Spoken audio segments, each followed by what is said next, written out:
Did a Republican senator actually say that Trump deserved a mulligan for the events that happened on the Capitol on January 6th? Let's go to the tape. And I want you to watch all of this because this is an important example of what happens with the relationship between Twitter and our mainstream media outlets. Let's go to the tape first. This is a tweet from Aaron Rupar, a popular journalist on Twitter, and he says, "Beyond parody, here's Senator Mike Lee from Utah talking about Trump deserving a mulligan." Everyone makes mistakes. Everyone's entitled to a mulligan once in a while. Everyone makes mistakes. Everyone's entitled to a mulligan once in a while. All right, one of the first things you should always be aware of is when you see a clip that's only 5 seconds long. Why did somebody choose to make this clip only 5 seconds long? Why is that the example of whatever happened here without any context before or after it? So that tweet goes viral, thousands of retweets, thousands of quote tweets, 11,000 likes, and it gets the attention of the New York Times. This actually was an article in the New York Times as well that said Mike Lee suggests Trump should get a mulligan for the Capitol Riot Day speech. Over here on Business Insider, GOP Senator Mike Lee defended Trump's incitement of the deadly Capitol attack by saying everybody's entitled to a mulligan. Hang on for the evidence. Anger after senator says Trump deserves a mulligan for the Capitol riot speech, says the UK Independent. Over to Newsweek, GOP Senator Mike Lee suggests Trump deserves a second chance. Everyone makes mistakes. Once again, talking about the mulligan line. Over to MSNBC on the NBC News website. GOP Senator says Trump is entitled to a mulligan for January 6th. As far as Mike Lee is concerned, exactly how many mulligans is Trump entitled to?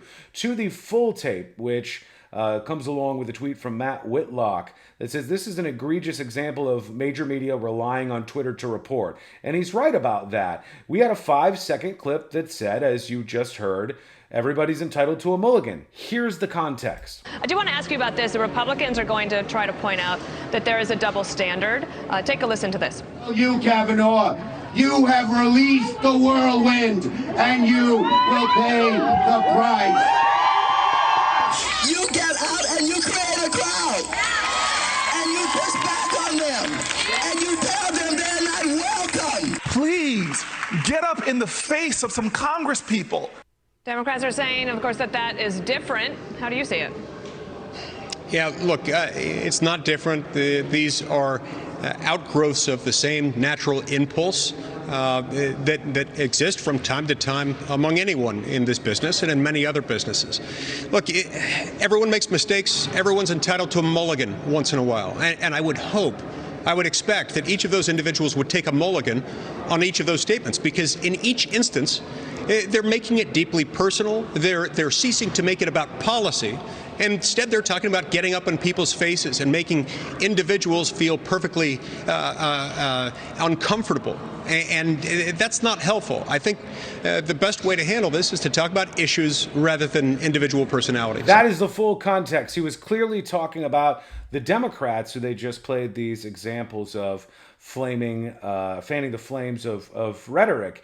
And it's very, very different from the 5 second clip of everybody's entitled to a mulligan. Everyone makes mistakes. Everyone's entitled to a mulligan. And then there you go. The story gets out. From this tweet, it goes to the New York Times. It goes to all these outlets, mainstream outlets, international outlets. And the story becomes that he said Trump is entitled to a mulligan. But he didn't. He didn't. And that's because so many of these mainstream journalists now just take a look at a tweet and turn that into actual news without questioning it. And maybe it's because in some areas, cognitive dissonance is playing into this. And they say, this is what I believe. And so here we go. Here's an example of it. They couldn't go back to the clip that I just showed you to see that that clearly wasn't the case. This is a problem. Journalists should not be relying on 5 second clips on Twitter and then bringing it to a place as prominent as the New York Times to make claims. And I think that is just absolutely wild to see this happening. It's not a once-off event. This is something that happens quite a bit. And no matter if you think that Mike Lee was wrong or that Mike Lee is incorrect when it comes to his judgment of Trump and the Capitol, What happened here with the media was absolutely wrong. We all talk about fake news, right? And fake news can mean a bunch of things. It can mean something that is positioned as satire, but that's not funny and that people confuse for the truth, and it becomes fake news. It can become news that the essence of it is fake and does not support the overall point that the media outlet is making. Or it could be something taken so far out of context that the endpoint doesn't reflect what the individual was suggesting. What are your thoughts on this? Do you think this is a bigger problem? And why do we see this happening so much? Let me know what you think, and let me know what you think of the clip versus the context in this particular situation. Thank you for following the News Junkie. I appreciate you and your comments, and we'll see you again real soon.